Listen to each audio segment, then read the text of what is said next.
One final topic for us to talk about in the dot product section, projection of u along v. So let me draw a picture here to illustrate what I mean. So suppose I have two vectors. Let's say this is vector u here, and this is vector v here. So what we want to think about is we want to drop a perpendicular from vector u down to vector v. So that's going to be perpendicular. And then the projection is going to be the resulting vector that we get. So this orange vectored right there, that little part, that's the projection of u along v. There's a couple ways you can think about. I said drop a perpendicular down to v and find the corresponding vector. You could also think of it as, suppose we had some light source up here. So, like the sun is shining straight down. What shadow gets cast on v by u? That's another way to think about it. So let me write some words here. So it's the vector parallel to v obtained by dropping a perpendicular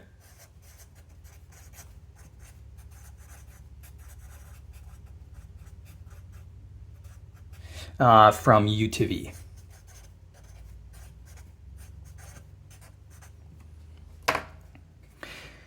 Let's give a formula definition now. So, but before I do that, let me just comment on notation. So some books use u parallel v. It's the part of u that's parallel to v, which we can see this is the part of u that's parallel to v. That's a reasonable notation, very suggestive notation here. Our book likes proj v u here. It's the projection of u along v.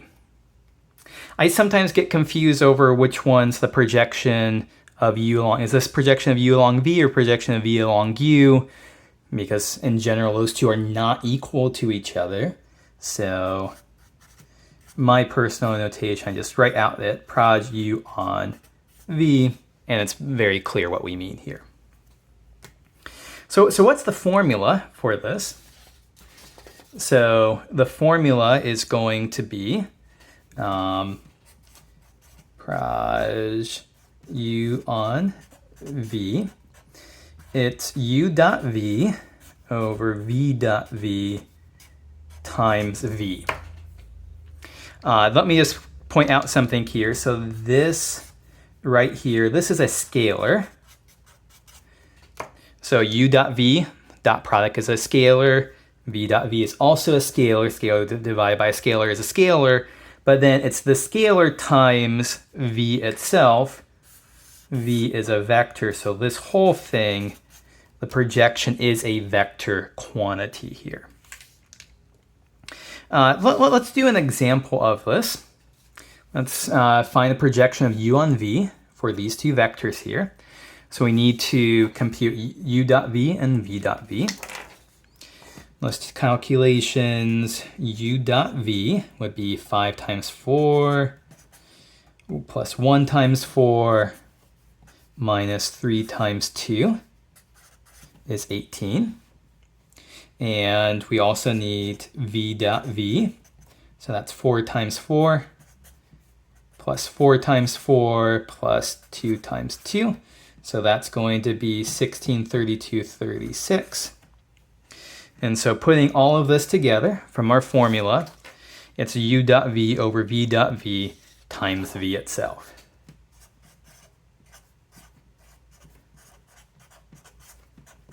So it's going to be 18 over 36, u dot v over v dot v times v for I hat plus 4 j hat plus 2 k hat. Of course, 18 over 36 is 1/2, and we multiply this through, we'd have 2i hat plus 2j hat plus k hat. So that's how you go about computing projection of u on v here. So let me make some comments, perhaps. One comment is that, so this vector, note here that this is parallel to v, and then that just comes from how we construct it, right? That our projection of u on v is some constant times v here. It's a scalar multiple of v. It's got to be parallel to v.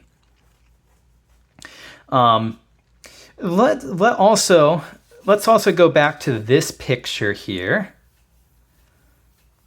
So let me blow up this picture on another slide here. So here we have u, here we have v, and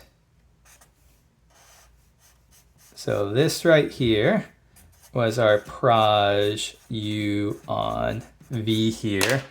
But we also wanted to think about this perpendicular. We construct this by dropping a perpendicular here. Well, what is this vector?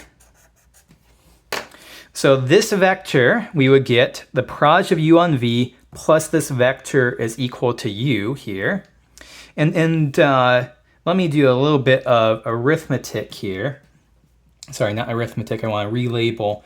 I'm going to go back and use the u parallel to v notation real quick here to do something suggestive, because I'm going to call this purple vector here the component of u that's perpendicular to v.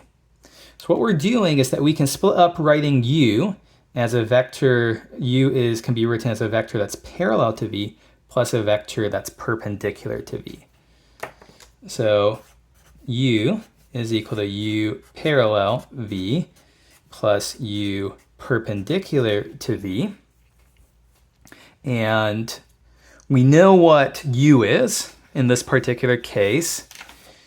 U is 5, 1, minus 3.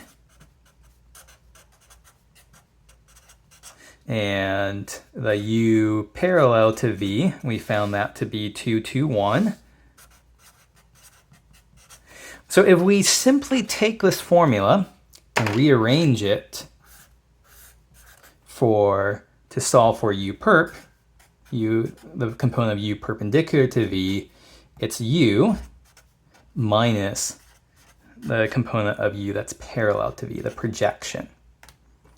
And so in this case here, 5, 1, minus 3, minus 2, 2, 1, if we crunch this out, we get 3. 1 minus 2 is negative 1. Negative 1 minus 3 is negative 4 here. And so what we have done is we've written, let me just kind of summarize here, u is equal to 5, 1, minus 3. That's what u is. It's 2, 2, 1 plus 3 minus 1 minus 4. And so from the picture, what can we tell from the picture has to be true? Well, this needs to be perpendicular to this. So let's check that. Check. The u perpendicular to v, well, it needs to be perpendicular, needs to be orthogonal. Let's start using that term a little bit more. It needs to be orthogonal to v. And sure enough, if we do this, let's check this. So v is 4, 4, 2. So we would have 3 times 4 minus 1 times 4 minus 4 times 2. And sure enough, we get 0. This checks out. So what does this show here? It shows that if we give you any pair of vectors here, I probably should say non-zero vectors to get rid of that special case here, but we can always write our vector u as the sum of something parallel to v, the projection of u on v, plus something that's orthogonal to v.